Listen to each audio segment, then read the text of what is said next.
Bismillahirrahmanirrahim. Halo, salam santun dan salam sejahtera. Jumpa lagi di channel Sigit Nurwanto. Seperti biasa, di channel Sigit Nurwanto akan bercerita kisah nyata. Di episode kali ini akan bercerita tentang kisah tragedi Mangkuk Merah. Indonesia memiliki semboyan Bhinneka Tunggal Ika yang dinukil dari salah satu pupu di Kakawin Sutasona, karya Empu Tantular. Dari kalimat itu, diharapkan negeri ini bisa saling bersatu meski memiliki perbedaan.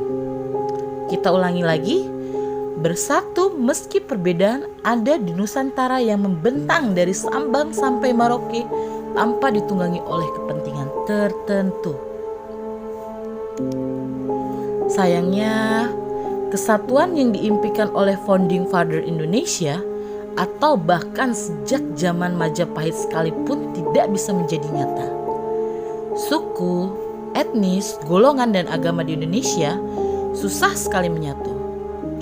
Selalu saja ada kepentingan yang menunggangi sebuah peristiwa, sehingga dua etnis yang berbeda akhirnya bertikai. Masih ingat dengan tragedi Sampit yang sangat mengerikan itu? Ya, pertikaian antara orang Dayak dan Madura itu cukup membuat negeri ini dipenuhi rasa duka yang mendalam.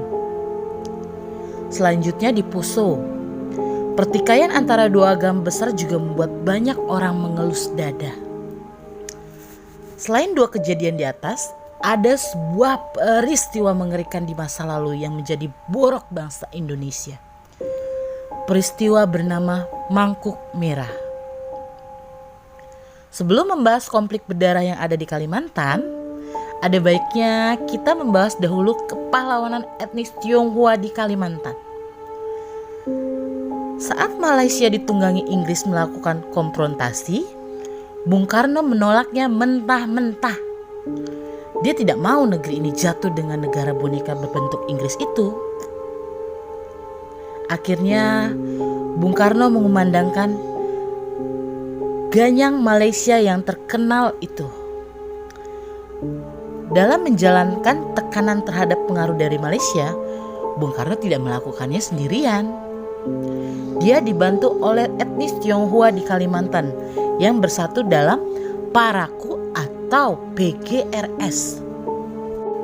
Kelompok membantu dengan sekuat tenaga sehingga Kalimantan tidak masuk ke dalam pengaruh dari Inggris.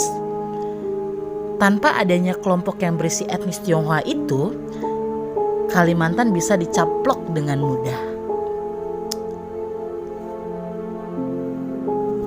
Pasca aksi konfrontasi ini, Paraku atau PGRS justru dianggap sebagai organisasi dibawahi oleh PKI. Penguasa baru yang muncul di masa itu membuat kelompok yang harusnya dianggap sebagai pahlawan ini menjadi golongan kiri yang membuat mereka diburu habis-habisan tanpa alasan yang jelas. Dalam masa pembersihan oleh pasukan Saber atau sapu bersih, Paraku atau PGRS sering dijuluki sebagai kelompok GTK, Gerombolan Dzina Komunis. Mereka dipojokkan, diburu, hingga dibunuh dengan alasannya yang kadang dibuat-buat. Ribuan orang anggota Paraku PGRS harus bersembunyi agar mereka tidak dihabisi karena dianggap bersengkokol dengan PKI. Setelah diburu hingga tidak bisa melakukan apa-apa, kelompok etnis Tionghoa ini juga mendapatkan propaganda yang cukup mengerikan. Mereka dituduh melakukan penganiayaan dan pembunuhan terhadap petinggi dari suku Dayak.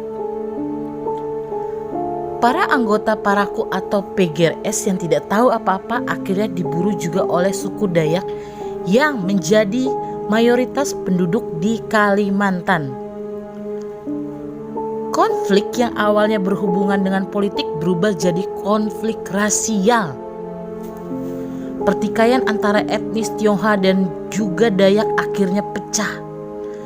Aksi pembantaian terjadi di kawasan Kalimantan, hingga diprediksi ada ratusan penduduk etnis Tionghoa yang meninggal dunia dan ribuan lainnya yang harus mengungsi ke tempat lain. Apa yang terjadi di Kalimantan pada tahun 1967 adalah tragedi kemanusiaan yang sangat mengerikan.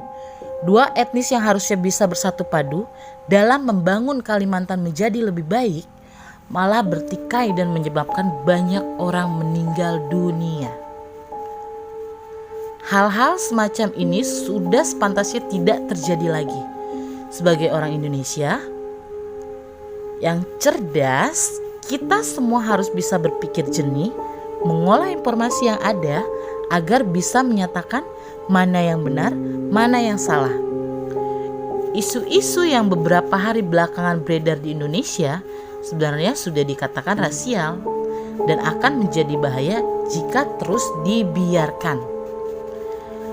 Inilah ulasan singkat tentang tragedi kemanusiaan yang akhirnya dinamai Mangkuk Merah, sesuai dengan ritual dari suku Dayak.